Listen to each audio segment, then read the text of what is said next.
uploaded it yet, but I have it from a previously recorded class, so if you need me to find that and post it, I can. I don't know if you're watching those, huh? It's posted, Perfect. but need permission. Okay. I probably am gonna have to unpost it and repost it, because I don't know what the permission's all about. So it did that to another class of mine. You don't need permission, so I'll just have to unload it and reload it, okay? Okay, so part of what we're gonna talk about is how can we use graphics to discern how somebody is interacting with the ventilator. And there's a lot of information that a picture can tell you, right? You've heard a picture's worth 1,000 words. In this, it's actually the case, okay? And I think I have a picture, Cassandra, of the patient you were trying to describe to me in here. So if you see it, tell me what you saw, okay? So we can use our scalars and graphics to better sync the patient to the ventilator.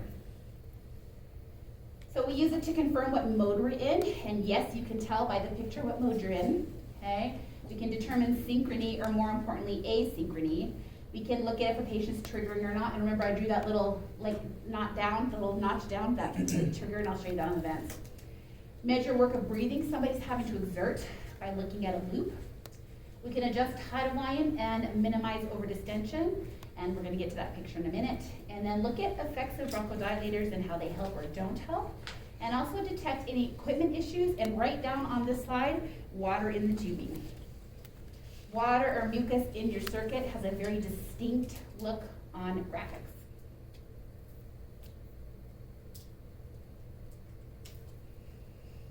Okay, so we use it to also look at the appropriateness of PEEP, detect auto PEEP and air trapping.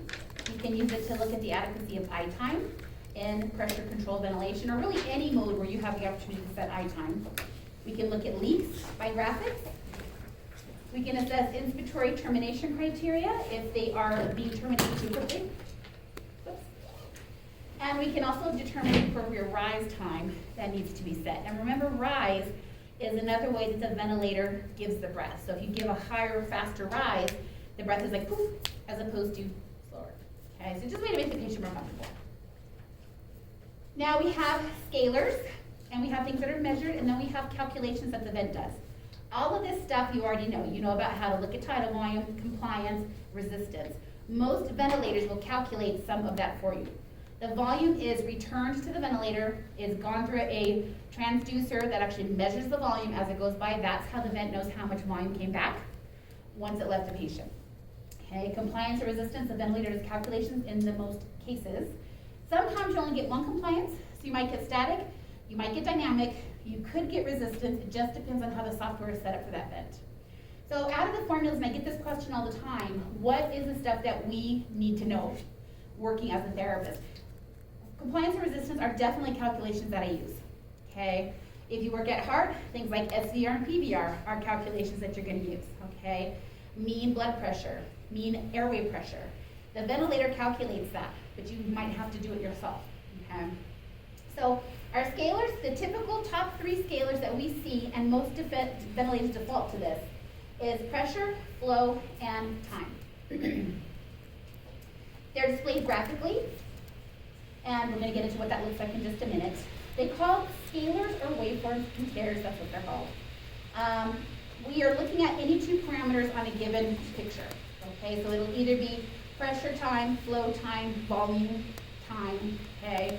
Or the loop can be pressure volume loop or flow volume loop. And in this case, it's kind of similar to what you might see on the ventilator. I'm sorry, doing a PFT, so far as the picture, but it's upside down.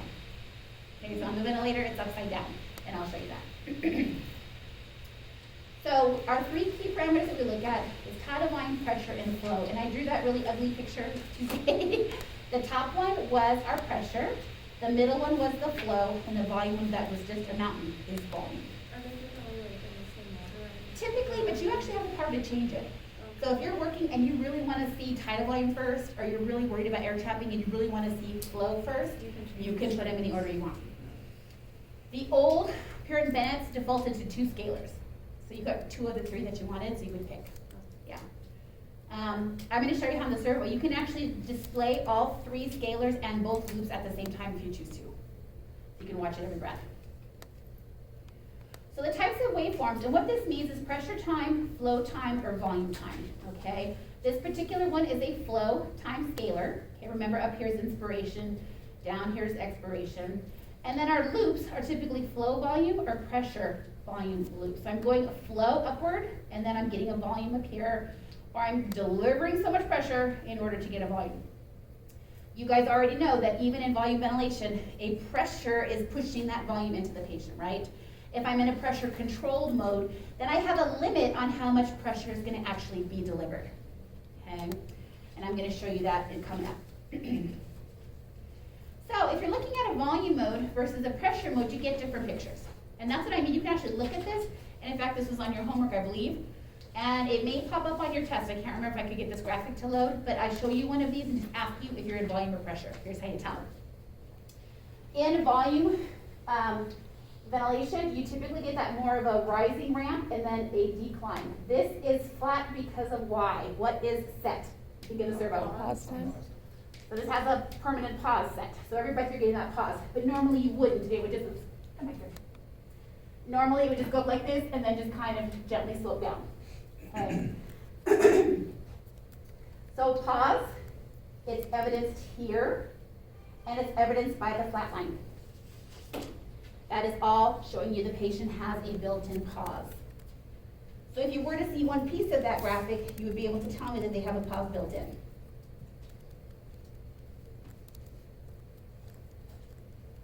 And you see that on the pressure scaler. So this is the pressure scaler, this is flow, this is volume. And actually it says pressure and time, flow and time, volume and time. Okay? Now in a pressure controlled mode, you typically get more of a square wave. Pressure, you hit it, you're there, you drop. Okay? You don't have a pause built into that in any of the ventilators. Also, the flow scaler is a little bit different because I'm going to do lots of flow. Poof, I've hit my pressure, and now it's just going to gently decline until the patient can exhale. Okay? Now, pressure can have a little more of a flattened top depending on the timeline that's happening. And I'm going to explain that more in just a minute. If you don't have an adequate eye time to get that pressure to the patient, you're going to get a little pause here and here. You don't want that. You're not trying to get that. You just want a nice deep breath. And this breath actually should have started right there. Whereas this one, see how it's up here? It cut off too early. So this is eye time too long, eye time too short.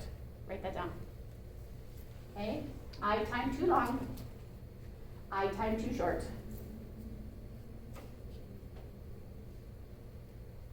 Now, if this box represents tidal volume, which one's bigger? If this is representing my tidal volume's under the hood, right? That's bigger than this. So that's how you get a little extra volume when you lengthen your eye time and pressure control. It's a trick. Show me the eye time again. Mhm. Flow. So we're on time here. So my eye time is right here. And because I made him inhale for this length of time, I have this little pause right here. You see that? Yeah. That's not what I want.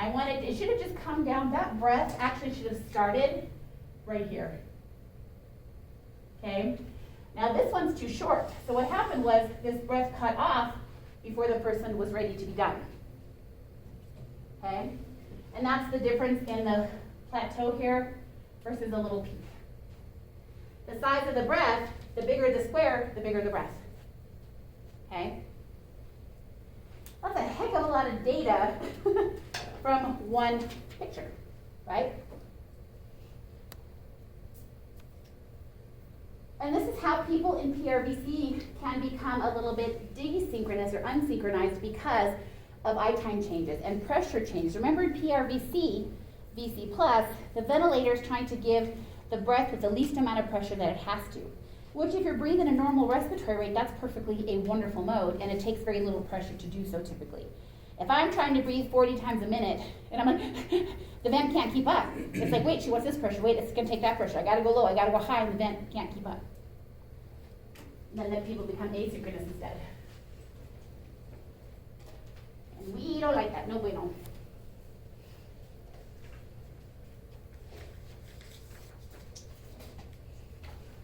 Okay, so when you break them down individually, this is an example of a pressure versus time scaler, okay? Every one of these is a breath, okay? So from A to B is a breath, and then there's a little pause, and then the next breath is given. The peak of this is your peak inspiratory pressure. Okay? Now, you'll notice something. My baseline is not at 0, is it? It's roughly at 5. What does that mean? Baseline of 5, what does that mean? It's like Your normal. Peep. your normal. Peep, yeah. We've set peep. Because remember, when I put you on the ventilator, if I don't hit peep of 5, it's 0, my baseline would start right here. Okay? Then my breath would be delivered up here. I'm on 5 of peep. So I can tell that just by looking at this picture. Nowhere on the screen does it say peep, right? This is peep.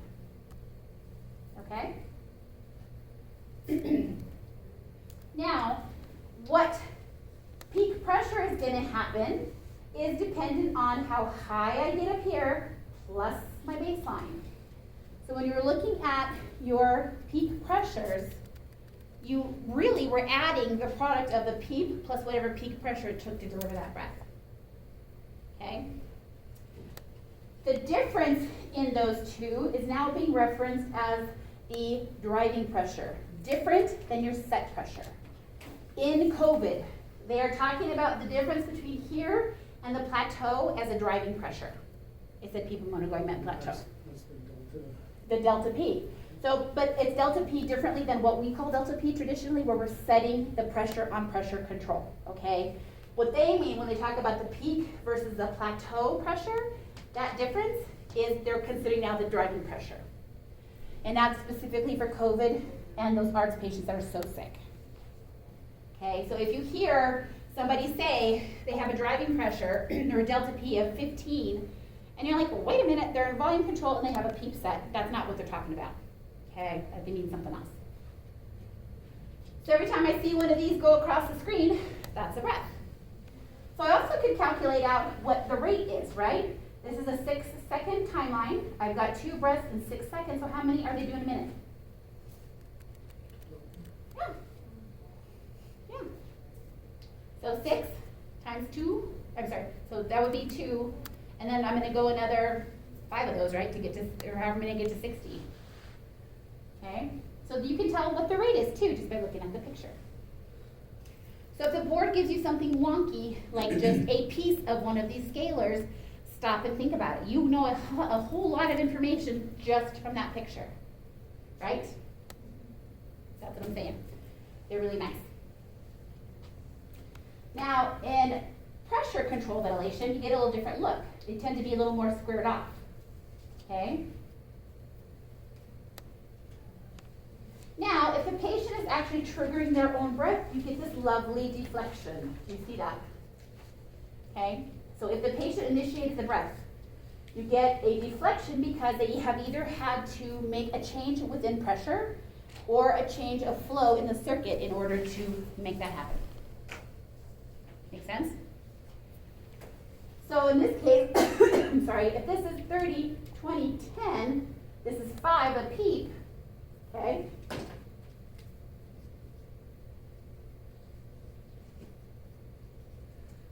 So odds are, so that's 5, this is 0.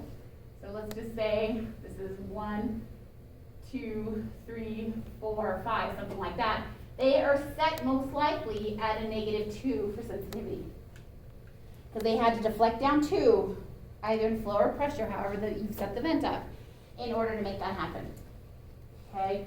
So every time you see one of these, that is a patient-initiated breath.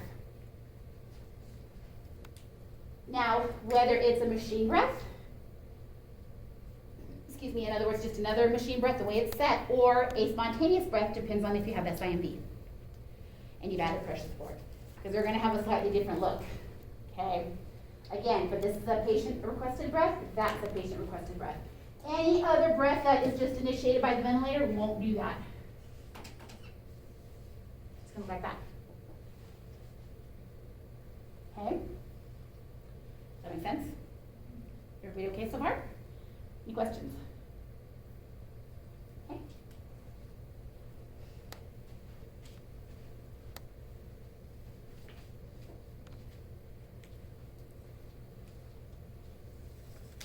Now, here's where, Cassandra, you're going to be able to help us. You were talking about that patient who looked very asynchronous and having weird stuff happen, okay?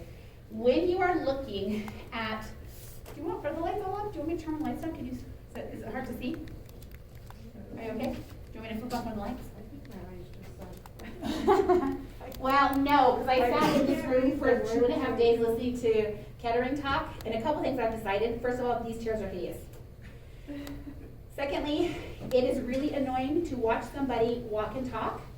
And so I'm going to put this out to you. If you would like me to stop doing that, tell me, because I got a huge kink in my neck watching that guy go back and forth, because you're doing this all the time.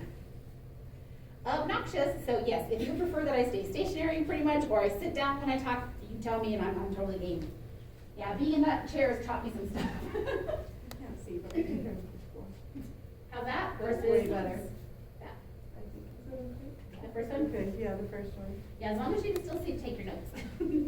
But the colors aren't great, and this came out of Egan's a long time ago, and I tried to adjust the color, and you can't, so this is what we're stuck with. Okay, so I'm doing a pressure time scaler again. So I'm taking my nice little, I call this the roller coaster hill. You know, you've all been on a coaster before, you're going up and up and up, and it's usually the time you get to the top, you're like, oh crap, why am I doing this? It's too late to jump off, right? We were in Las Vegas one time, and I don't know if you guys have been. They have, on the New York Hotel, they have a roller coaster up there. You've been on it? I've been on it. I've been on it, okay. So, of course, I was lots younger then and braver. But I got on there, and they don't tell you anything, and we're strapped in, and you should always worry when you have to do the full harness stuff, and like you're tucking your feet under things, and you really should worry. Well, we go up, and we are on this hill, and I swear to you, it felt like it took 5 minutes to climb that hill. Do you know what I'm talking about? It does. It That takes first hill. forever, and then when you have to sit for a minute. and you you're watch like, people is it go down the broken? first hill, and you're like, Is it that's nothing, it's not bad at all. Oh no. Inertia takes over, and then you go down the second hill, and it's like going to meet Satan in hell. You're like, and you're way down there, and then you go upside down, and you flip, and you do this reverse turn thing, which is hideous. Halfway through that, you flip completely over, and you come out this way. Meanwhile, you left your butt back there somewhere, and you threw up, and you don't even know what happened. And I had earrings in my head, beat the hell out of myself. Like I had like blood wounds behind both ears when I got off of that ride. And my husband goes, "You want to do this again?" I'm like, "No." But going up that hill, like right about here, I was seriously like, this is probably not going to be good. we were All going you on can it. see is the sky and the strip. That's right. That's it. And you don't know what's. And I think that roller coaster is so old too, because it does, like, you're in there and you're just Oh, like, you know, banged up. And The other thing I did that I would never for do. way too long. Mhm. Like you, I'm like. And you're like, am I stuck? Am I dying? What's happening? Yeah. And then you get pushed over, like, oh great, here we go. I also did the slingshot on the stratosphere. Oh, I've never done that. no. I'm out on that. Have you done it?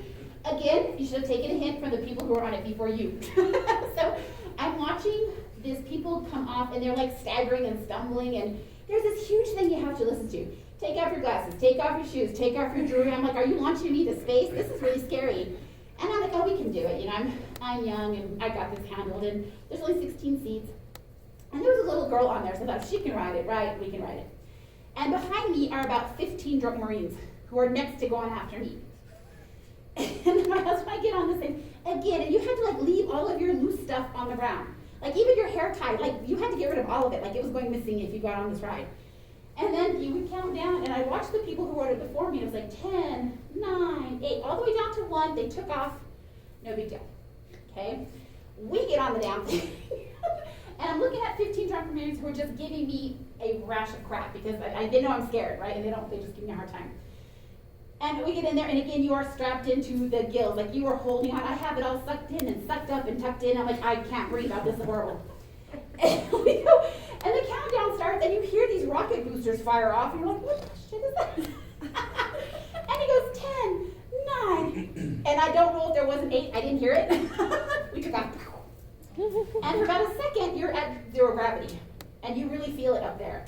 And first of all, you had a long time to stand at the top of the tower and look all up and down the strips like, this is not good. What I didn't know until I got off and then had to go straight to the bar for several cocktails to calm myself down, I felt like I'd been in a car accident. I'm like, I don't know what this is. But we came up and we were walking down. I couldn't walk straight at all. So the Marines were really having a good time with me after that. They're like, yeah, you had too much fun partying. I'm like, I'm lucky I didn't vomit. So if you've ridden it, you come off, and they take a picture of you about the half second you took off. Which, if you have fluffiness as part of your life, or boobs, or skin that is not surgically stapled to your face, you take off and it all slides off your body. I'm very serious. So the picture they tried to charge me, I think at the time was like $35 for. I looked like Jabba the Hutt was caught in a slime mold. There was just stuff flying everywhere. And they're like, do you want to buy this picture? I'm like, are you insane? Why would I do that?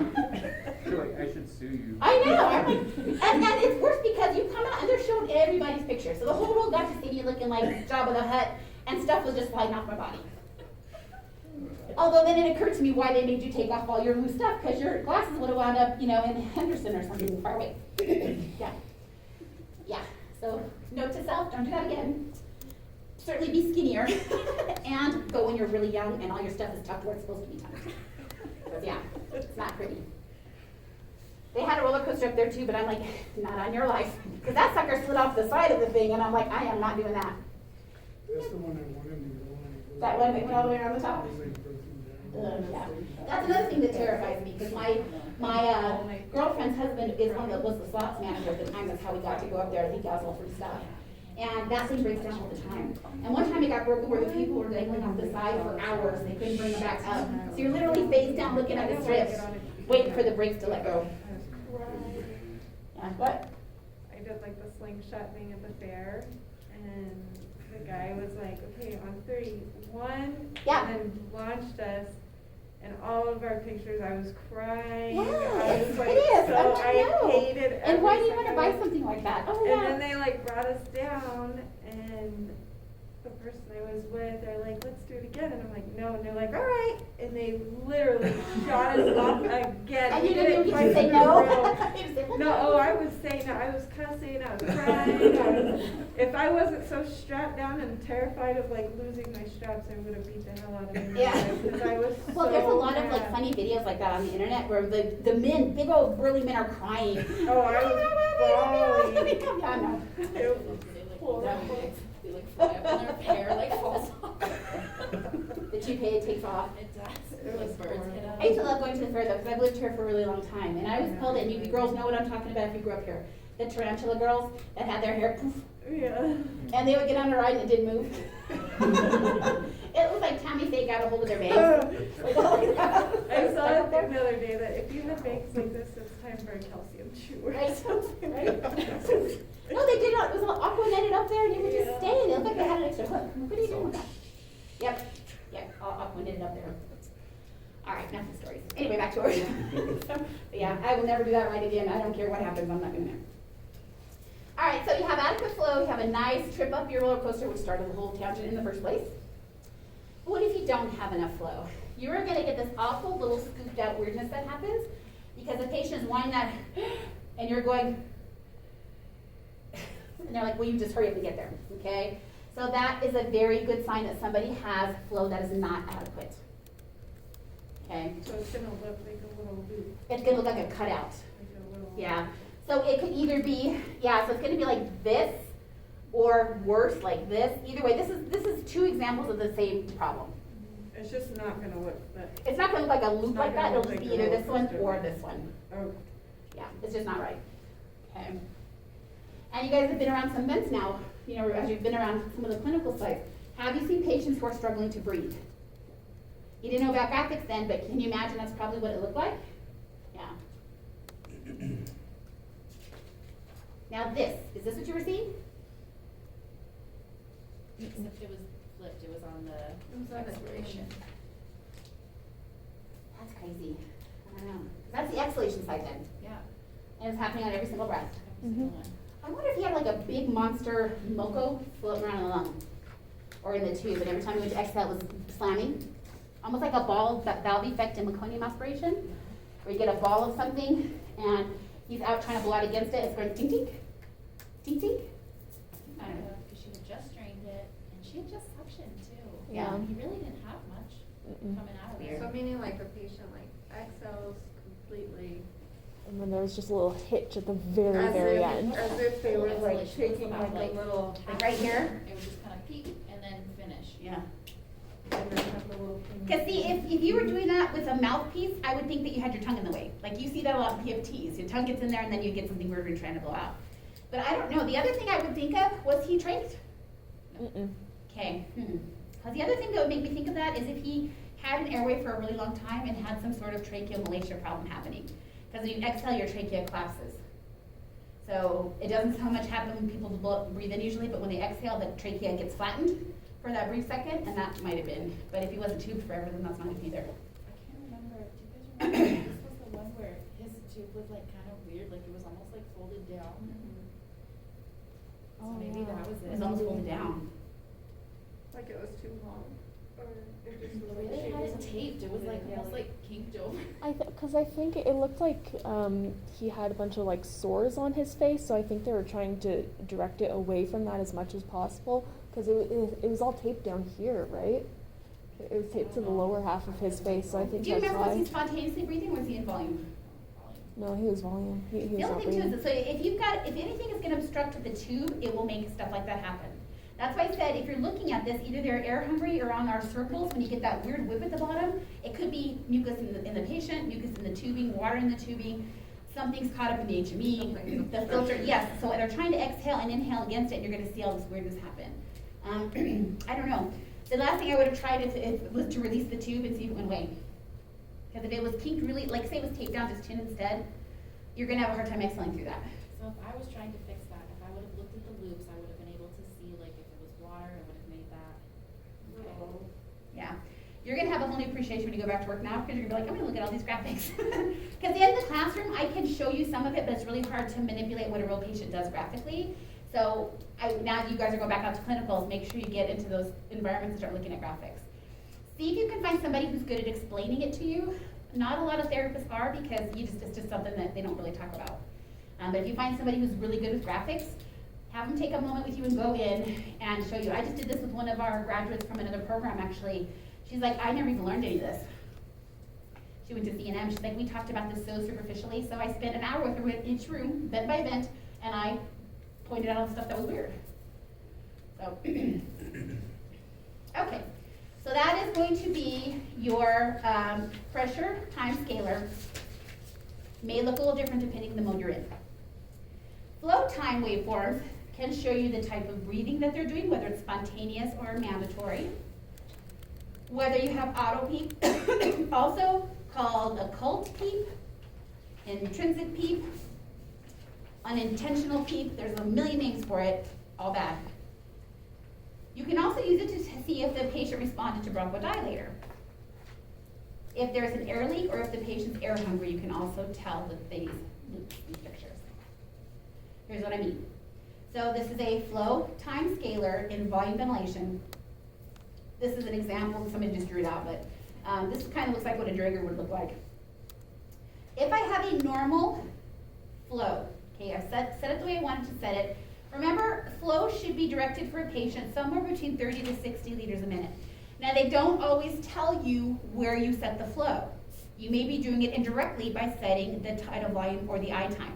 Okay, remember, that's the formula how you calculate flow. So when you're setting your vents up, use those values to get yourself an adequate flow. Okay? So if my I time is right, I'm gonna go inspiration, inspiration, inspiration. I'm full, I'm allowed to exhale now. That is perfect. Okay, but what if my I time's too short? I go breath in, and then I'm like, I'm still trying to breathe in, and then whoops, all of a sudden the flow cuts off. I have nothing. It's like you were having your lovely bite of cheesecake, and Oprah's people slapped it out of your hand. Remember how I used to say that? She was like, I'm gonna hire somebody just to slap the food out of my hand. She probably did. She has money to pay for something like that. So not enough inspiratory flow, breath terminated, patient's not happy. Also, you can tell how short of a breath that is, okay? This is time, right? So this is a really short breath. This is the normal one. And I also can push the envelope the other way and give too long of an I time for what the patient needs. That's this one. So I've got inspiration, I'm good, I'm good, I'm good. I am full and I'm still inspiring. That flow is still coming at me. I don't need it because I'm done, okay? So this breath should have terminated right here. So when you see this weirdness, that is telling you that you have too much flow. So I can correct that by adjusting the I time. Or if I have a way to turn it down, I can just turn down the flow.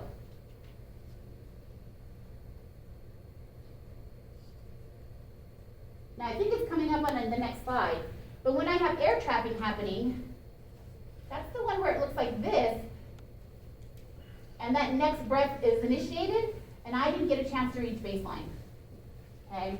That's auto PEEP, intrinsic PEEP, air trapping, occult PEEP, all those names. Okay? I think it's coming up on another slide. So if it goes straight down right there, that would be too short of an eye time? So if right here it went straight down, Yes. no, that's what we want, because see how this one's good? Straight down, that's perfect. I'm forcing this person to keep breathing in flow when I don't need to. So what would be too short of an eye? This one. Oh, okay, when it's just a small. Yeah, because I'm inspiring to right here rate, and then all of a sudden my flow's cut off. Okay. You get no more. I was like, wait, I was not done with that yet.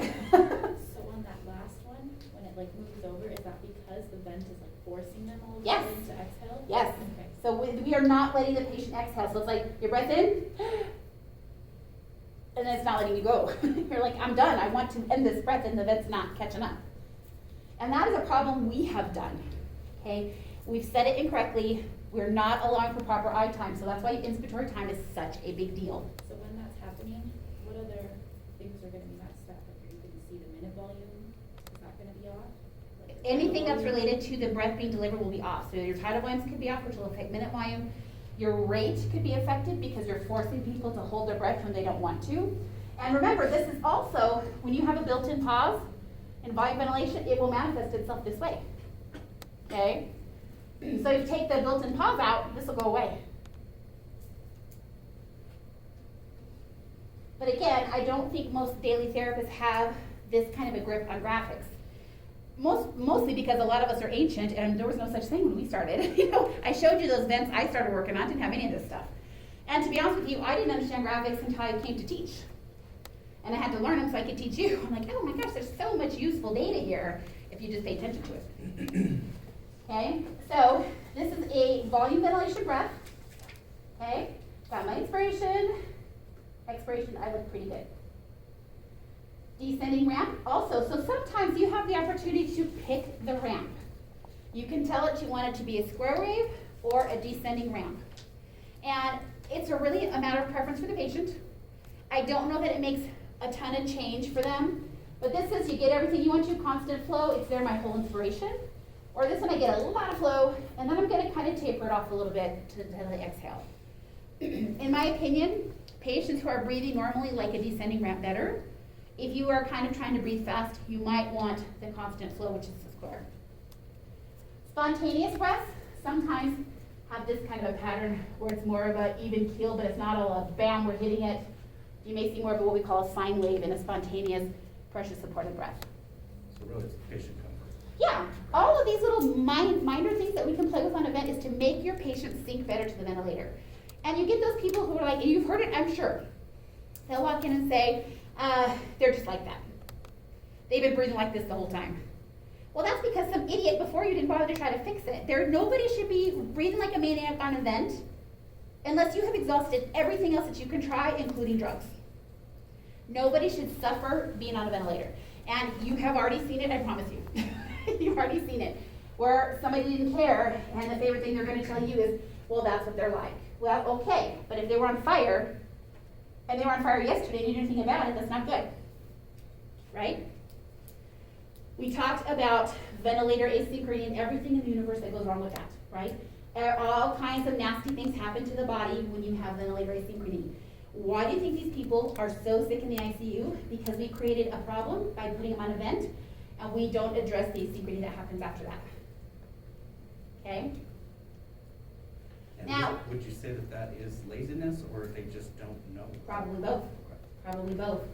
And you have to remember, even physicians, with the exception of probably critical care or pulmonary physicians, get a very brief time window on what the modes are and what they do. And that's why you'll find a lot of residents who have one that they like. That's the one they understand. Everybody goes on PRPC. Everybody's on BC+, whatever it is. They all get one mode that resident knows. Okay? So again, when you have that pause initiated or too long of an eye time, it's going to manifest by a flat line between the time you inhale to the time you exhale. So if you see that, on a servo and the pressure curve does this, what am I gonna do? Take out the pause, okay? If they just hold out of surgery and they don't care, it's not a problem, because that's actually what it's for, to help the alveoli open up, re-aerate the lung, okay? But if you're trying to breathe, are you gonna enjoy being forced to hold your breath before you can exhale?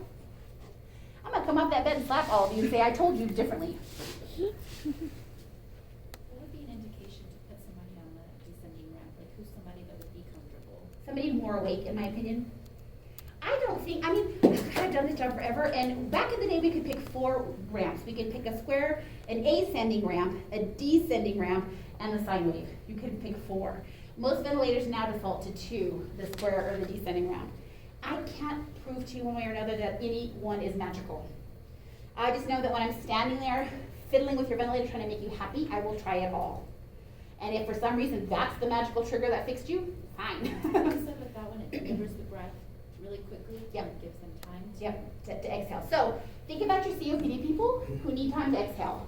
It's probably nice to have me get to where I'm going and then have time to release it. That's what I was thinking, maybe somebody with like resistance or low elasticity. Yeah, that's a great question. I know, Leah, you read your whole book. Did it say anything about it in the mechanical ventilation book?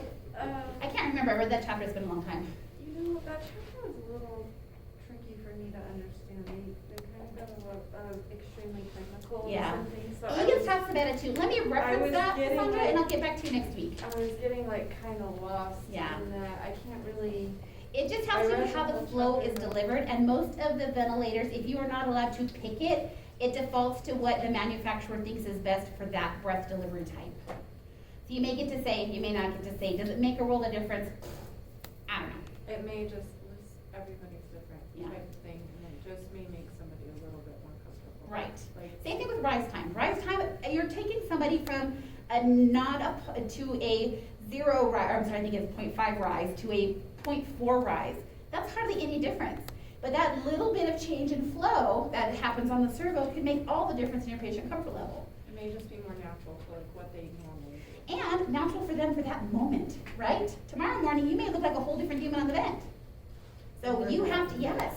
And so, especially when you work in critical care, the more you understand the functionality and the way the modes are designed, the better therapist you're gonna be. Because everybody just walks in and they do a vent check and they walk out. I'm like, okay, well, you know, you've got all this wick down here because you have all kinds of water in your tube, you didn't even look at that. You know, and especially with COVID because people are so burnt out. Do you know that most of the therapists are being required to work extra? Now, they're also being paid bonuses, which is a shock, because like forever we never got that kind of money. But when you are already dead and cooked and you're being forced to stay extra, where's your brain at on that 5th 12 in a row that they asked you to do, or forced you to do?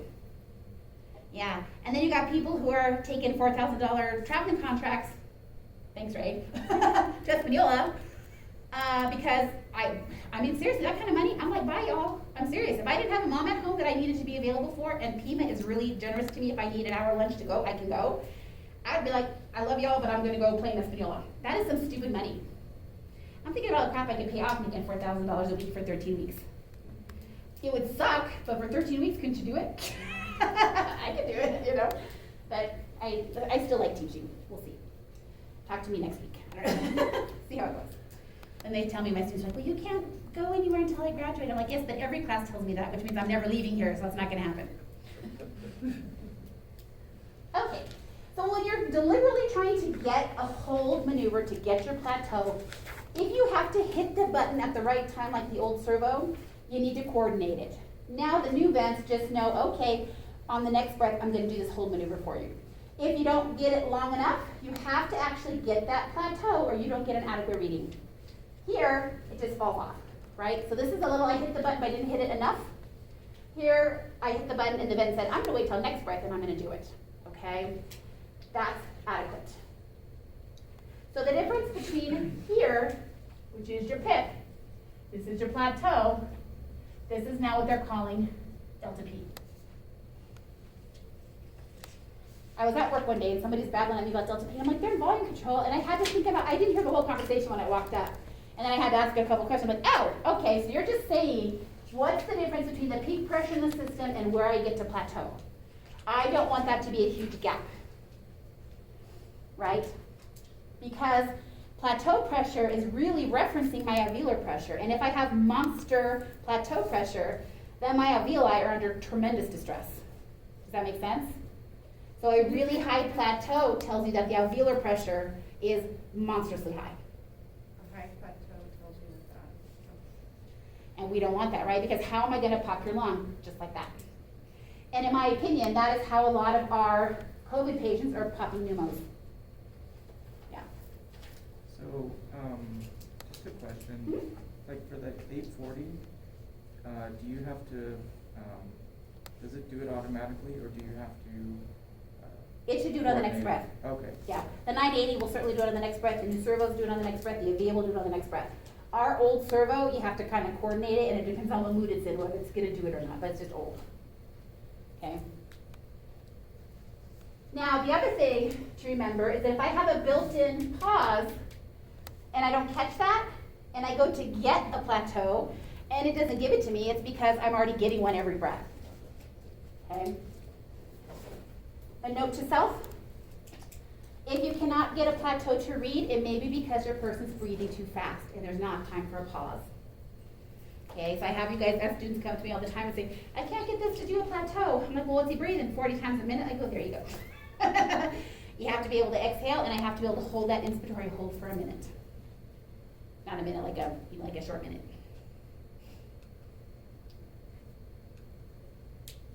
Okay. So our volume time scaler is exactly that. I have inspiration, I have expiration. It should be a nice peak. I breathed in, I'm going to breathe out, I get back down to whatever my baseline is. In this case, okay, we're getting to where you exhale to nothing.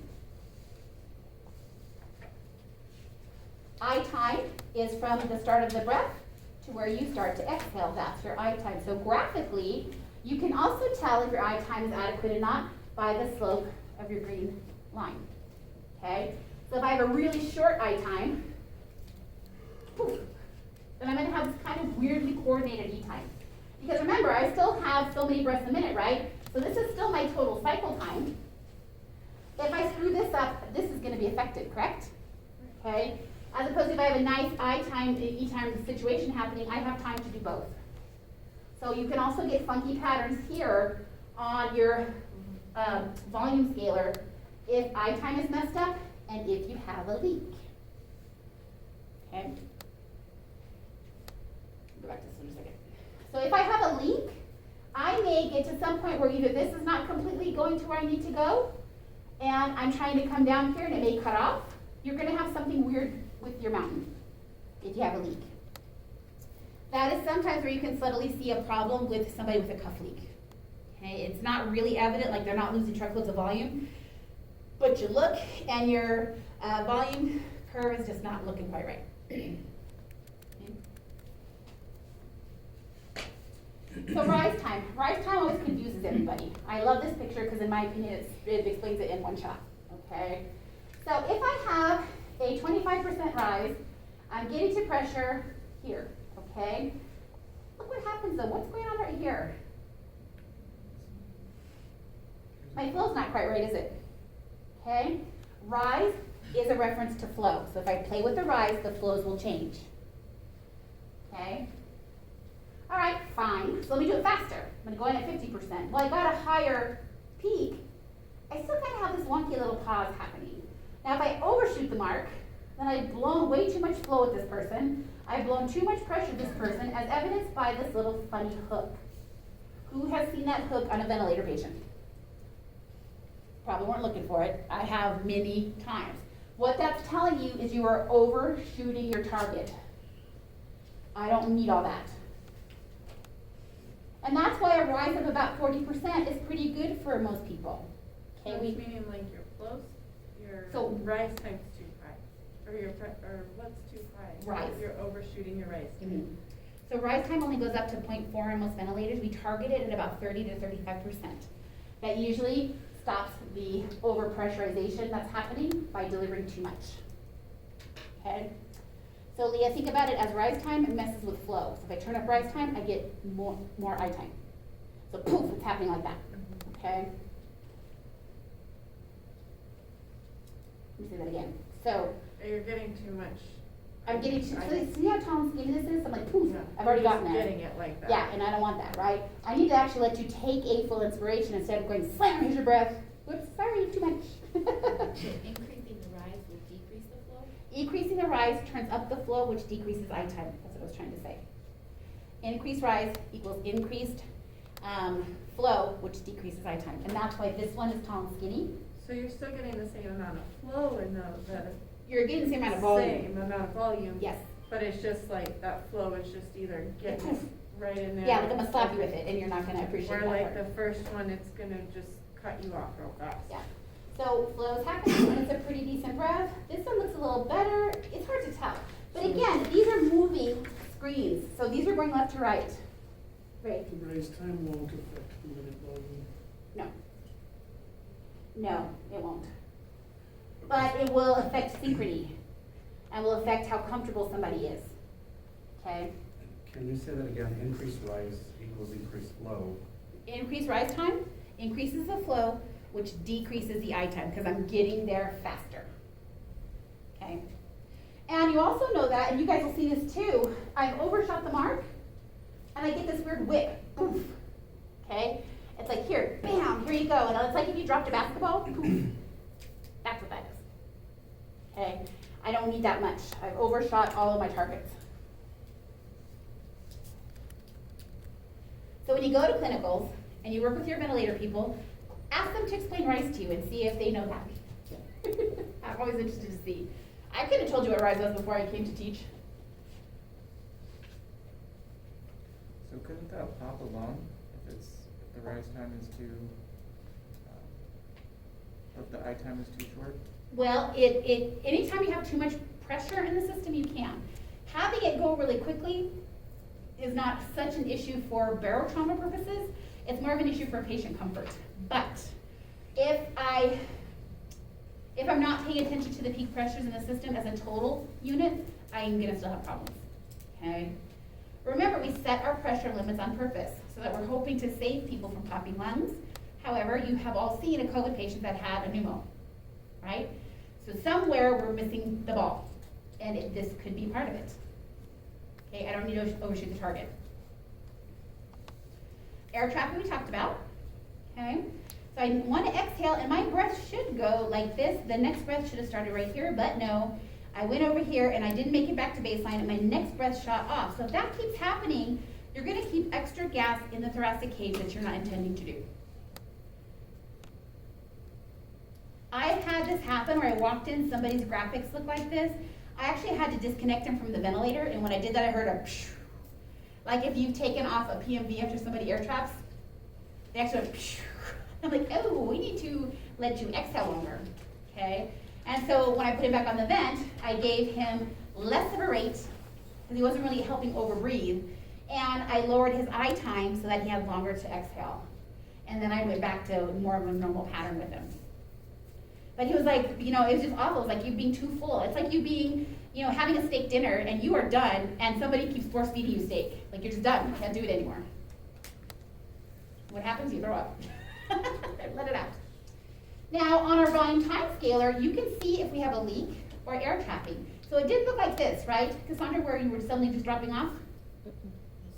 Spiking up. Spiking up, okay. I don't know. I wish I had seen it. And because especially every breath, to me that sounds like something that's caught in the filter, or what kind of vent was it? Cured and Bennett. The Yeah. 980? Or there's something wrong with the exhalation filter too? If there's something weird in there, did they have any water in the exhalation filter cup? They were actively draining it, like when we were there. Yeah. So again, because if it backs up into the ventilator, it'll screw up all the internal workings and they actually lose vents that way. So something else we talk about doing your vent checks, right? You have to go in and make sure that you are looking at that stuff. Does your vent have water dripping into the heating chamber, but also did you get it out of the circuit and out of the whatever drain system it has, okay? So on a volume time scaler, if I've lost my volume, it'll actually, I won't get full, it's just gonna drop off. Poof, I have a leak, okay? Now we're gonna get into APRV, bi-level, and bi-vent later, but you have one question on your homework, and that's the one you're gonna see on your test, okay? If I can make the graphic load. We're not gonna get this too deep right now because we have a whole lecture coming up on specialty stuff. But would APRV, bi-level, bi-vent have the same pressure, flow, and volume scalars as everybody else, but it looks a little different. So I want you to think of these modes. They're actually called dual CPAP modes or CPAP with release modes. It's not a traditional mode in the way that you set a volume and you deliver it. You are setting two pressures, two CPAPs, if you will. That's what they call it. So I'm setting a higher pressure, which is up here, and I'm setting a lower pressure, which in your mind should make you think of traditional CPAP. Okay? Now I can set a rate in there inversely. I mean, not inversely. I don't dial in a rate. I say how long I want somebody to be in the high phase and how long I want somebody to be in the low phase. Those two add up to my total cycle time, which inadvertently gives me a rate. Okay? But graphically, there's a lot of business happening up there, right? So, you're going to keep somebody at an inspiratory phase of so many seconds, and this is where your brain's going to explode, okay? As opposed to traditional eye time, where I have you breathe in for a minute, I let you exhale in traditional volume ventilation, right? Now, I'm going to say, nope, I'm actually going to take you to the 20th floor of a building, and I'm going to keep you there for 4 seconds. And then I'm going to drop you down to the 5th floor, and I'm going to keep you there for 1 second. And you go right back to the 20th floor for 4 seconds, and you drop back down. Well, that seems awful, doesn't it? Okay? This is very much like old school inverse ratio ventilation where we had to paralyze you. Because I could make you take a long eye time at a certain pressure, right? And I could let you have a lesser E time inverse ratio, right? At a lower pressure level, but the patients had to be paralyzed. So why is this so much more magical? Okay, because the patients can spontaneously breathe using pressure support at either holding phase. So if I'm not breathing extra, well, I'm only breathing once every 5 seconds, right? 4 on the 20th floor, 1 second on the 5th floor, okay? That's a 5-second total cycle time. That's a rate of 12, right? But if I don't like that, if it's not enough, well then I can take some extra breaths up here. And these ones above that line then become pressure supported breaths. So I don't have to paralyze this person. They're just going to the 20th floor because I'm going to try to pop open those lower airways and get the alveoli to open up. And I can go up there and say, hey, I'd like to have a Coke in this room, and I'm going to take an extra breath. And I'm going to go get a snack, so I'm going to take an extra breath, and that's all good.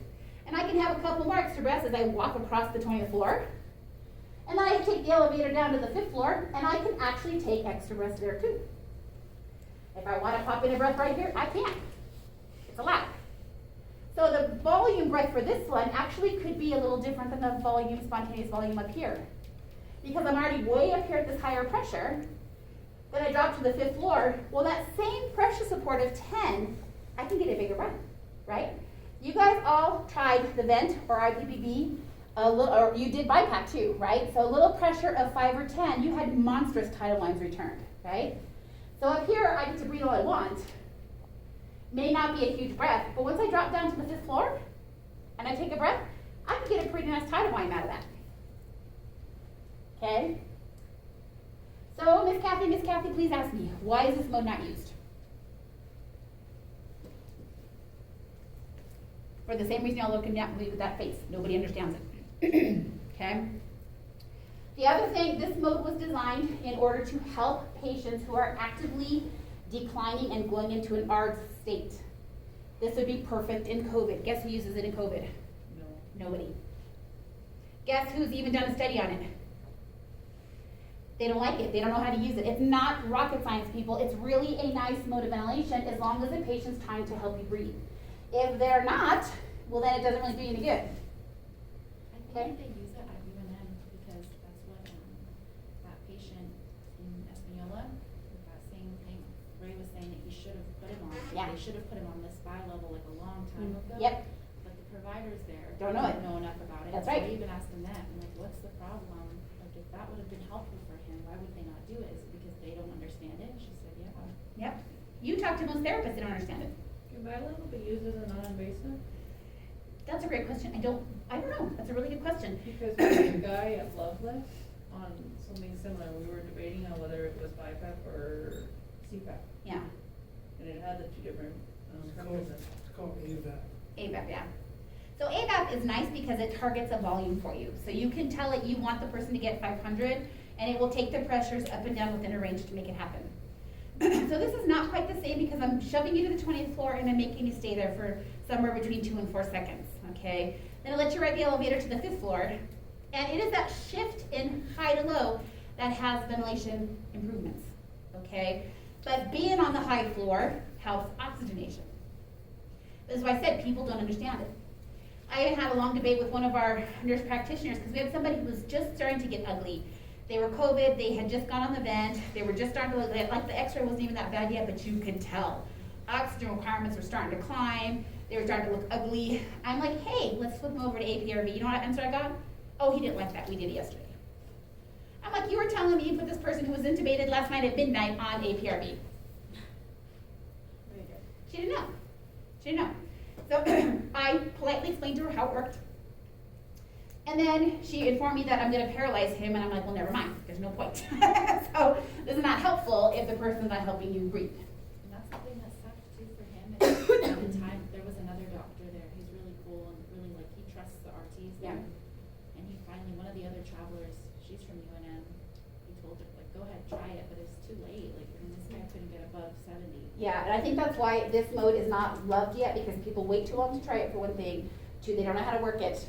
They don't allow the patients to help breathe a little bit. So if you're trying to breathe 35 times a minute, this is a great mode, because I get the mandatory breaths you want me to have, that's fantastic, but I can also have a whole bunch of other ones anytime I want to. So does this just give them a consistent pressure? Yes. That they can still. That's why I use the analogy of the elevator and going in a hotel, right? I'm going to the 20th floor, I'm just gonna force you to stay there for 4 seconds. You can breathe all you want to up there. Drop me to the 5th floor, and I'm gonna let you be there for a second or two, and you can breathe all you want to there. And it's the jump in pressure from 20 to 5 that ventilation occurs. So, we're gonna talk about this more later, but if I need to improve ventilation, I have to raise the floor. You gotta go to the 25th floor now, okay? It's a very simple fix.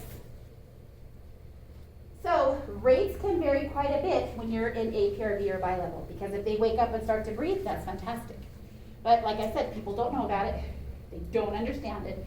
It's not rocket science. So I want you to go out there next time you see somebody really struggling and ask your provider, wouldn't APRV or bi-level help?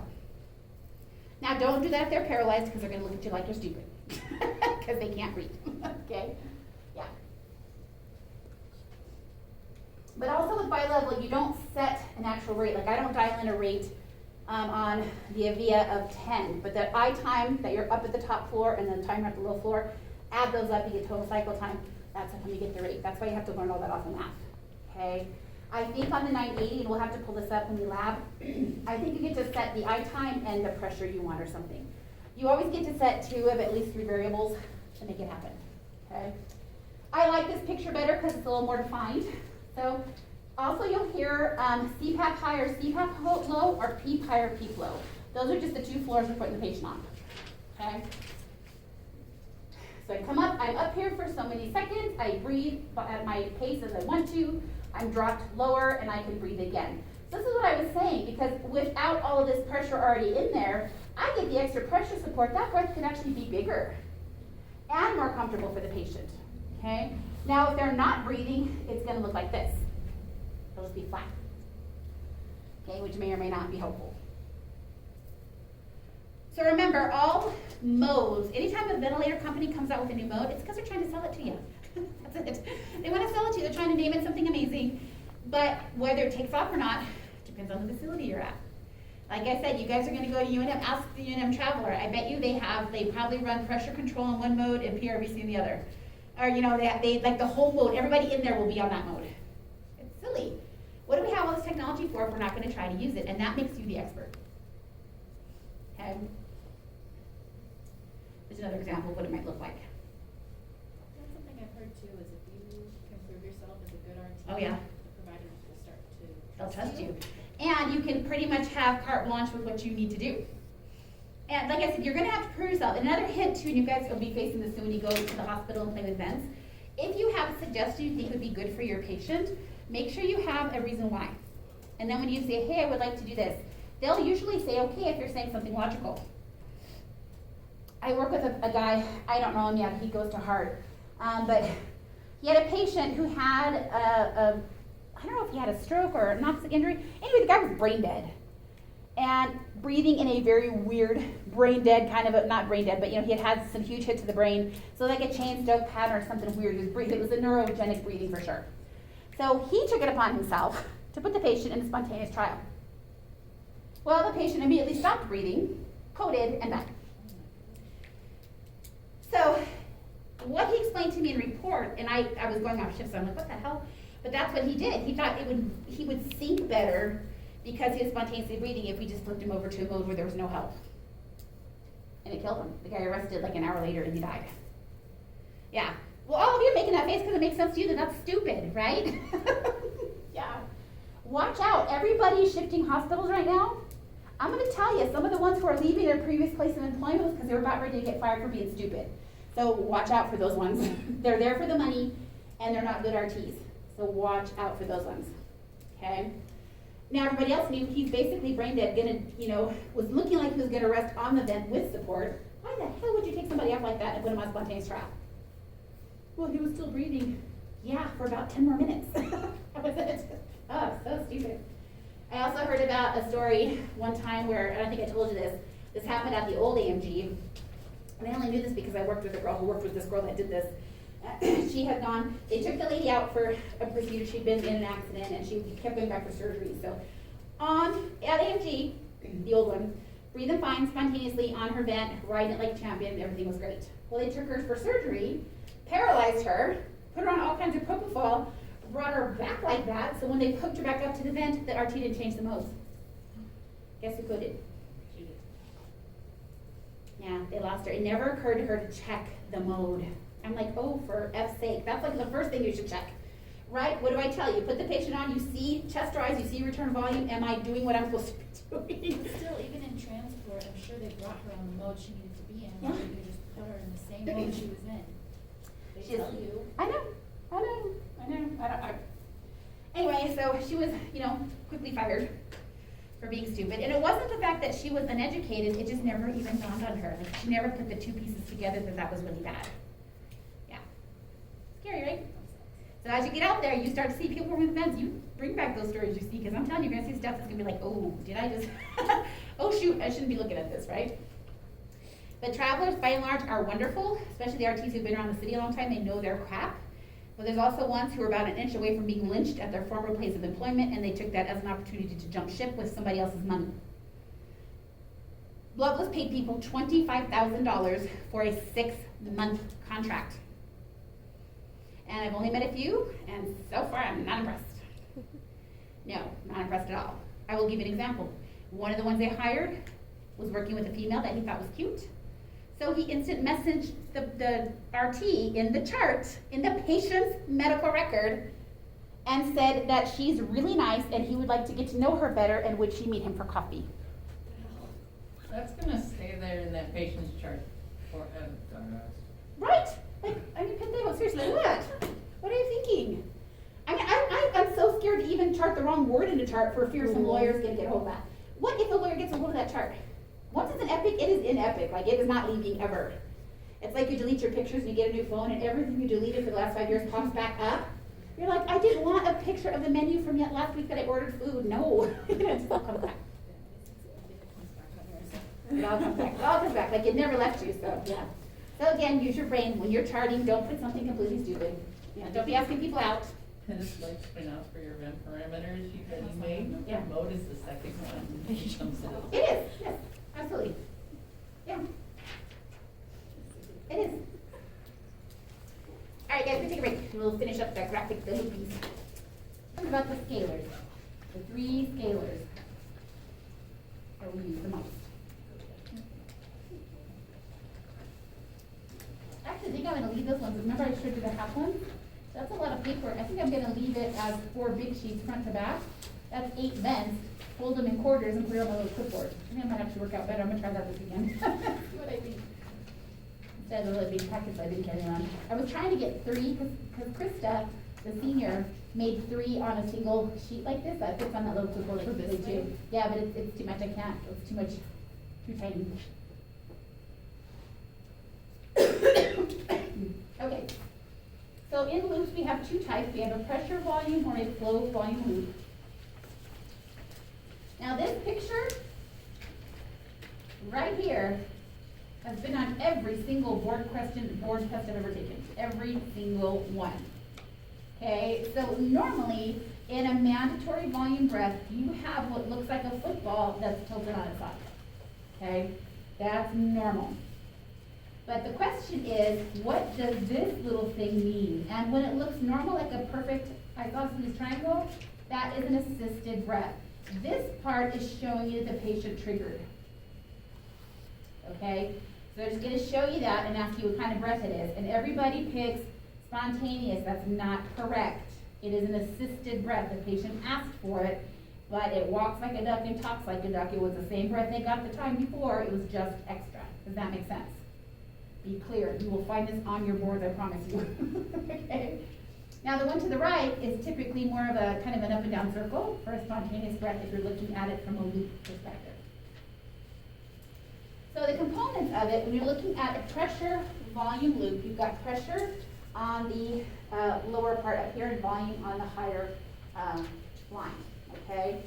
As the football starts to move, this is our inspiration, the breath is being delivered. So you notice there's no triangle fishtail. The patient did not initiate this breath. It's not an assisted breath, okay? It's a mandatory machine breath. Patient starts to breathe, starts to breathe, starts to breathe. At some point, there's an inflection point where the direction radically changes. So we're putting in this pressure to push volume, and at some point, we hit the point where all the alveoli are starting to open. That's the inflection point, okay? So as we start, all of a sudden, whoops, now you have a dramatic upswing of volume because now the alveoli are opening up. And it's like push, push, push. It's like when you're on the highway and there's a wreck, and we're all stuck, and you're going pressure, we're trying to get through there. All of a sudden after the wreck, we all just spread out and take off, kind of same thing, okay? So all of a sudden, volume is starting to be rapidly deployed, and volume is getting there, and then the very tippy top of that is my peak expiratory pressure. Peak pressure, I deliver a certain volume in pressure volume loop. This is volume ventilation. Is that clear? Normal loops are very important, okay? We're going to get to what the ugly loops look like in just a minute. So I kind of call this more of a inspiration, expiration version. So as the person's starting to breathe in, here they go, hit up here. This is my dynamic compliance. So I've got peak right about where you're full. This is actually when your dynamic compliance is being calculated. Because remember, dynamic means movement. As you start to expire, you also get a deflection point where you start to de-recruit alveoli again. So as the gas is being used up, no more is coming in, you start to have alveolar collapse again. Because no matter what we do, all of our alveoli and lower airways are not in an aerated state all the time. There's no way that happens, okay?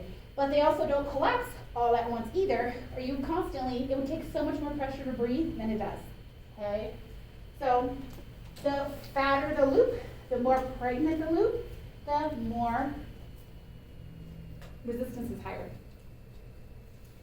Okay, so if you get a loop that's looking really pregnant, like she's about to pop any day now, okay? So it's taking all this pressure, and then finally, at 25 centimeters of water, I finally push stuff open in order to deliver the volume. Okay, so the more pregnant fatty loop equals high resistance, low compliance. Okay?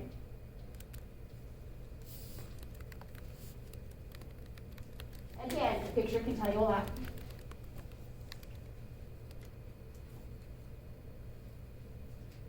So when you have peak involved in the situation, you notice now my normally perfectly tilted football does not start at my 0 point. Okay? I've now moved over 5 centimeters of water because that is my peak. Do you see that? Okay? Can you explain that one more time? Uh-huh. This is 0. I'm not starting at 0. My football in the last picture took off right there. It's not there, it's moved over. So I have peak already. Which conveniently is how you fix the pregnant football. Okay? If I need to tilt it back up on its axis, I need to make it more compliant by slapping it with some PEEP. And that should make sense, right? If you have de-recruited alveoli that I'm trying to open up to get better volumes and better gas exchange, I'd kick you with PEEP. So kick your football, add some PEEP. It actually moves the base of the football over. So instead of being this way, now we're gonna go, oops, I'm gonna tilt it up that way. I changed everything by that. Does that make sense? One of the kids in my other class said, she's had a little child with, I don't know, terrible, she called it the terrible fours. We all know what terrible twos are. Her little girl was a hot mess. And she goes, man, I'm gonna go home and tell her I'm gonna apply some PEEP to her when she's bad next time, because you have to kick it in the right direction. And that's kind of good. So we want the football to stand up, add some PEEP. Then my starting point is here instead of here. Make sense? Make a pretty football. Okay? So however far this point is from my 0 line, that's how much PEEP I have. So the more PEEP I have, the further to the right this goes before it starts off. Can you see that's my button right? The more PEEP I have, then my starting point is going to go this way on the line instead of be at 0. Okay? Is it bad if it's too far? It is bad if it's too far because you have almost a straight up and down football, and we don't want that. That's not a spontaneous breath we're shooting for here. It's just all this is taking this much pressure, and it's like pressure, pressure, pressure, all of a sudden you shoot straight up. That's not what we're after. Okay? And again, graphically, which probably run out of time today, but Tuesday we'll get in there and turn on all events, and you will see they actually run breath by breath. So it's not perfectly drawn out like this, okay? But you're watching for the general shape of them, and you also can freeze the screen, and that will help you pick it out. Okay? So that inflection point is where we start to have a shift in direction. Okay, inflection point. That's how much resistive work I have to overcome before I finally start to deliver my volume. Okay, again, pregnant football, no bueno.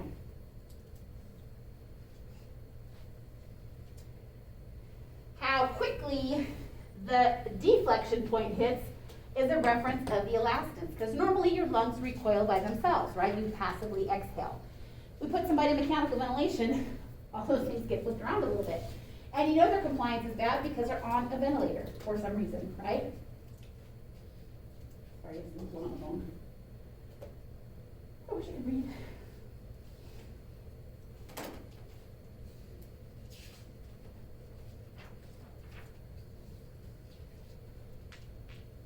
Oh shoot, two of my cousins have COVID. They got together for Christmas. Dang it. Okay, so I told you the nice, perfectly isosceles triangle is good. That means it was assisted by the patient asked for it, okay? When you sat on the fishtail, or you stepped on it, that's actually proving to you that you have inadequate sensitivity. You're making it very hard for the patient to trigger that breath. Okay? They're really having to suck down before the breath takes off, and you don't want that. So this is good, that's bad.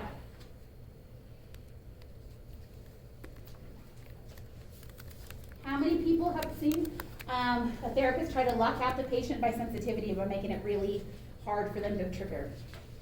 Anybody seen that happen? Pay attention, you will. You're gonna have some bonehead therapist who doesn't want the patient breathing 40 times a minute, so their way around it is to do that and make it so hard for them to cycle that they really have to pull before they get a breath. Wouldn't it be better just to like sedate and paralyze them? Well, it's good to sedate them. We don't have to paralyze everybody, but the point is, why are they doing that? There's a reason they're sucking wind. Find it.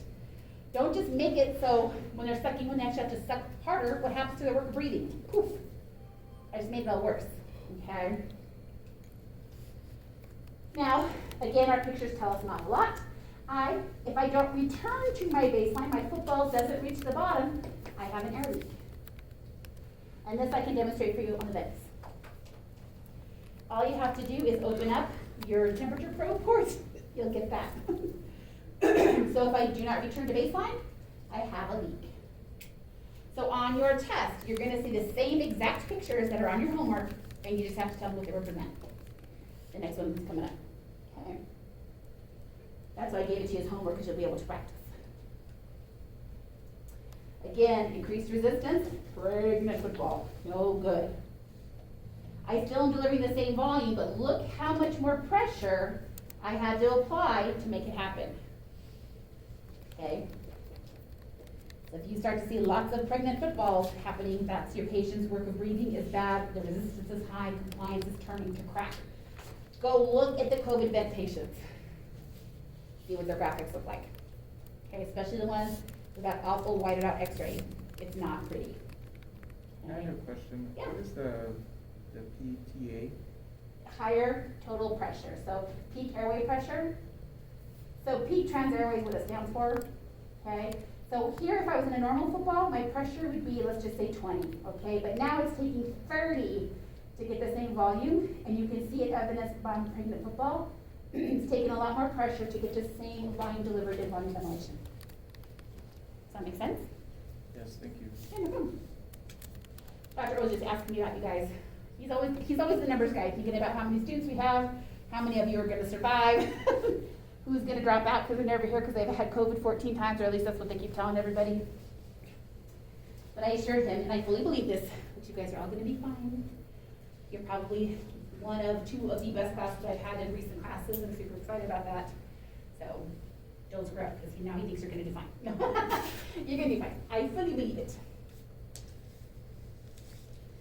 Okay, so what else can the football tell us? Well, if I have changes in lung compliance, I'm gonna see it in my pressure volume loop, okay?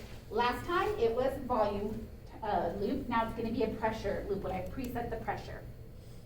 Okay, I'm sorry, I said preset the tidal volume. So, my normal football, this is kind of hard to see on your printout, so make sure you're looking at this at home at some point on your laptop, okay?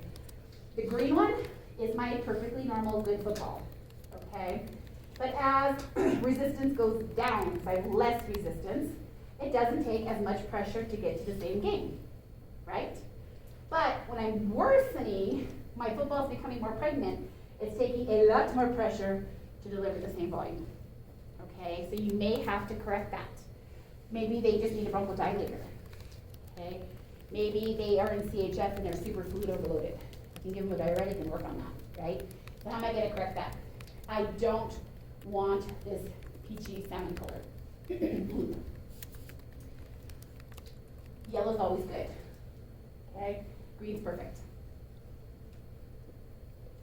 But if you have done this and you're on a pressure control setting, okay, what's gonna happen as my volumes are gonna change? How much pressure is it gonna take together, okay? So let's say that I have set a preset peak pressure, so I set, this is a delta P, I've set pressure control, okay? When I am pretty good, I'm gonna get so much bang for my buck out of whatever pressure I set, right? That's gonna be 500, let's say, to throw a number at it, okay? Nice, good, I preset peak pressure, driving pressure, I'm perfect. But as the airway resistance increases, my pressure cap stays the same, I lose a whole bunch of volume. And you guys have seen this on the vent. Remember when I had you hold onto it and make it hard for it to ventilate? What happened to your volume? Went to crack, right? And conversely, when your airway pressure is not so terrible, I get a lot more volume for my situation. So an example of that, you have somebody in pressure control ventilation of 25 centimeters of water. They have been ventilating at 530 mLs, let's just say. They get bronch, and you go in there and clean out all kinds of yuckiness. Now you come back out to the bronch, and now their tidal volume return are 875. Because you cleaned out all the real estate, okay? Do I still need that delta P at 25? No, I can turn that down, can't I? I'm still targeting that same 550 tidal volume or whatever was supposed to be for them. So that's what the thing in pressure control is really important to know. As things improve or decline, your tidal volume is going to change. So in the peak, is that a time where you need to consider switching modes? Well, it Or depends. do you need to just adjust your pressure? Very good question. So it depends on the patient. If I only have a pressure control of 20 set, for example, I have some room to go, right? Right. Remember, our target pressure control is up to about 35. I can play with that. I can go up a little bit.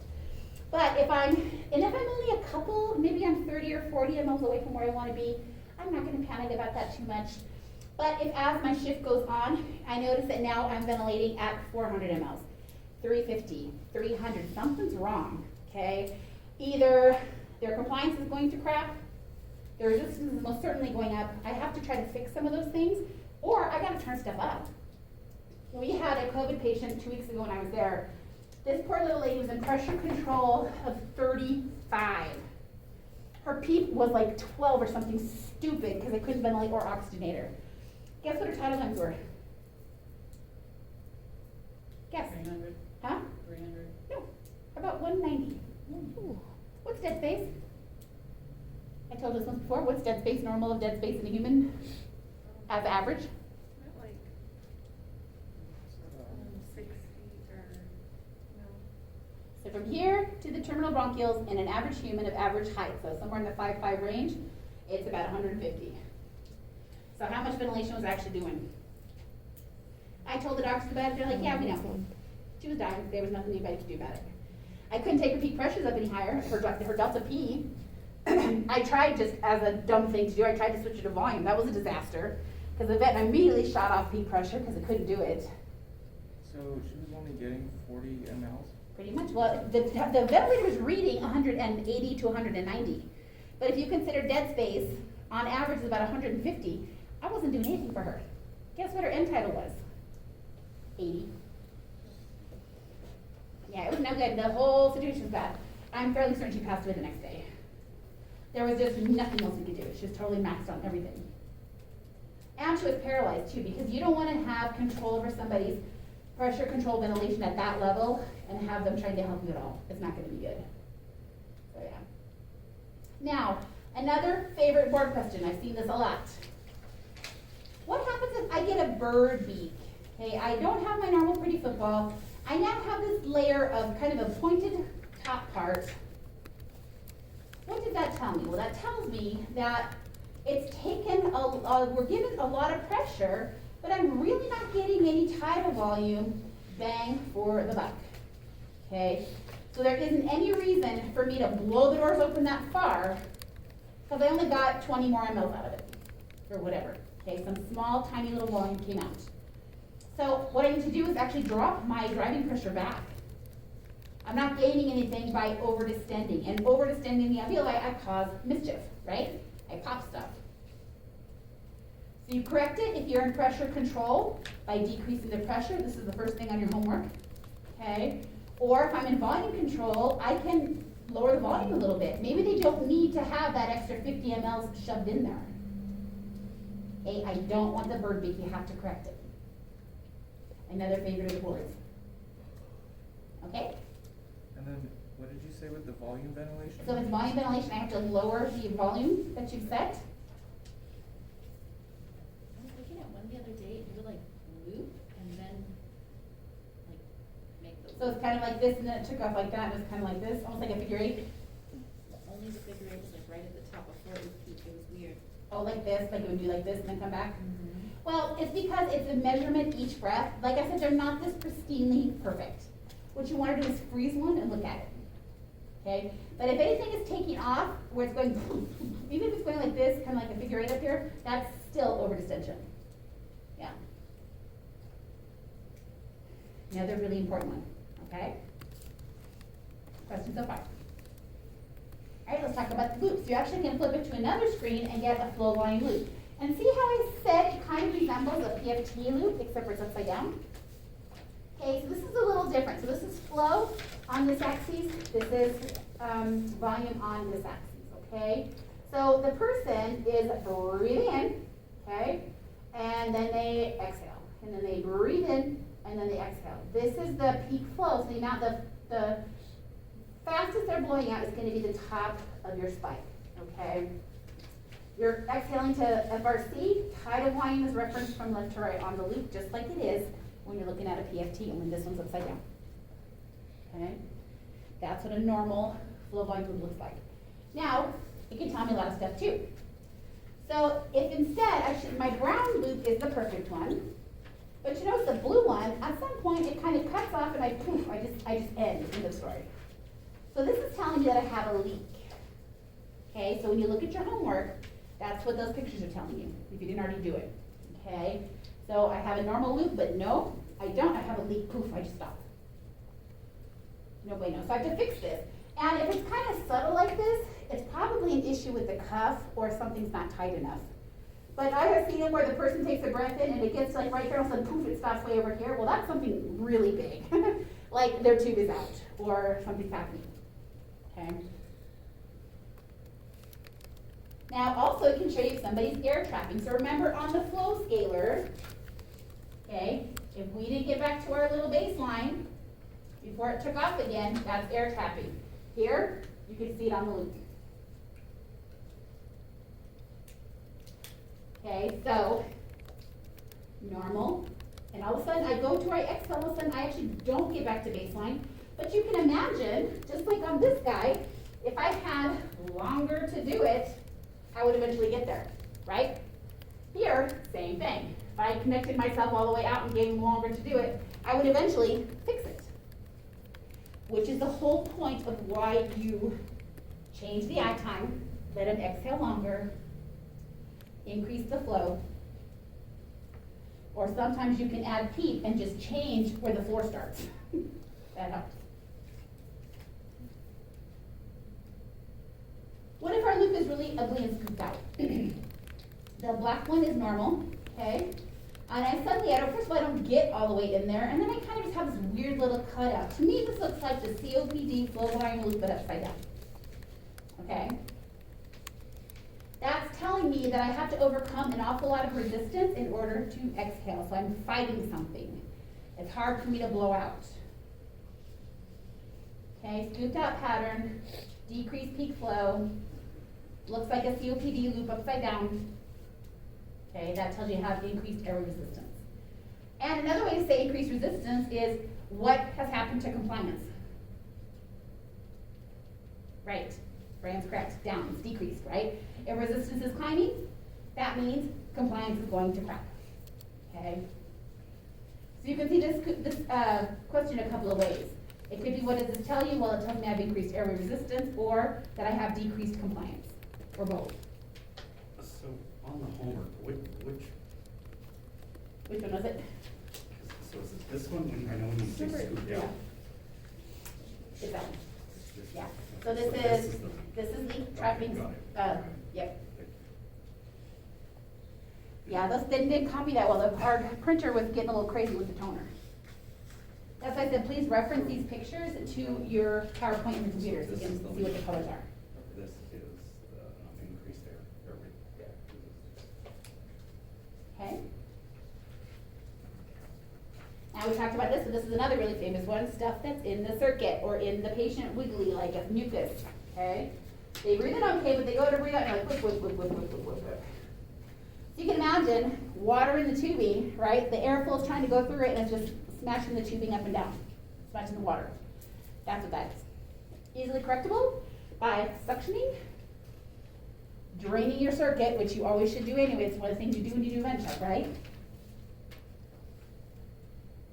Has anybody in this room not done a full vent check yet? I know I've taken a bunch of you with me. Has anybody not done a full vent check yet? Depends on what you mean by full. When you walk into the room and do your assessment and a vent check on an ICU patient. Have you done that? I Okay. mean, yes and no. I mean, we did Okay, a little bit. so just real quickly, as a side note, because you're going to clinicals tomorrow, so when you walk into your patient's room on a vent, there's those things that we just automatically check. After you hand hygiene, right patient, all that stuff, introduce yourself. I need to make sure they're still connected to the ventilator, but I want to get my vital signs, and I usually get those first, because once I start to mess with a ventilator patient, all that's going to change. So write down all of your data, and if you look at that sheet I just made for you, the top 4 grid, my hands are so dry I can't grab anything, talks about vital signs, okay? And I say hello to the patient, and then I'm gonna do my assessment, okay? I look at all the numbers on the vent, get all that data, change anything if I have to, do my therapy, okay? But I also need to make sure that I'm doing things like making sure the vent wheels are locked, that the ventilator is plugged into a red outlet, which is the backup generator, that I have an ambu bag at the bedside with a mask, okay? That if they have a trach, I have an extra trach at the bedside. All that stuff has to be done as part of your assessment. You listen to them, suction them if necessary, do oral care. All of that has to be a part of your assessment, okay? And that's why the OC button up there, that's what it's for, it's to remind you to do oral care, okay? Do they keep an operator there at levels? If they have a trach, they're supposed to. Yeah. Where do they usually keep it? It usually should be taped to the vent, but I can't promise you that that's where it's at. Yeah, yeah, okay? So any questions about that for those of you who haven't had a lot of practice doing vent checks yet? Okay? And then I look for things like, do they have an A-line? Do they have a chest tube? Some other stuff I can be nosy about. Okay. Are they on tube feeds? Is their head elevated because I don't want them to get pneumonia, right? So that's all stuff you're gonna look at on top of your assessment. And then just use your visual inspection. Do they look okay? Are they comfortable when you go in there, okay? My suggestion is you write down everything. You'll know what you need when you go to chart. Write it all down. So what's not on your vent sheet is things like rise time or exhalation sensitivity, because I didn't make a box for it, but you're gonna wanna write that down as well. So if there's a number, write it down. On your heater, make sure that the bag of water is there for the self-draining, and then also make sure there's no water in the circuit. Okay. But here's what's gonna happen, you're gonna forget stuff, and your instructor's gonna send you back, and probably send you back a couple times, and by the time they do that, you'll have it down. Don't forget to get your plateau measurements, and you can see so you can do your auto peep and your plateau measurements as well, just so you have that data in case anybody asks you. Okay? Alright, so secretions, whip, we don't want that use. So what we're gonna do next time, when we have lab, which is gonna be Tuesday, we're gonna fire up the vents and we're gonna look for all of these things, okay? I'm gonna actually walk you through the different vents and what it looks like on that vent when it's doing all this different stuff. The only one I can't do is auto peep, okay? And I can't do an optimal peep study with you because we have compliant test lungs, okay? But remember, optimal PEEP is just where I put somebody on different levels of PEEP going up or down by 2, and I see if my compliance gets better, my saturations get better, before I have something horrible happen to the hemodynamics. Okay? So we're going to look at Tuesday in each of these modes what the different graphics and scalars look like. All right? Any questions? Do you have any questions about the homework now that you've just heard all that?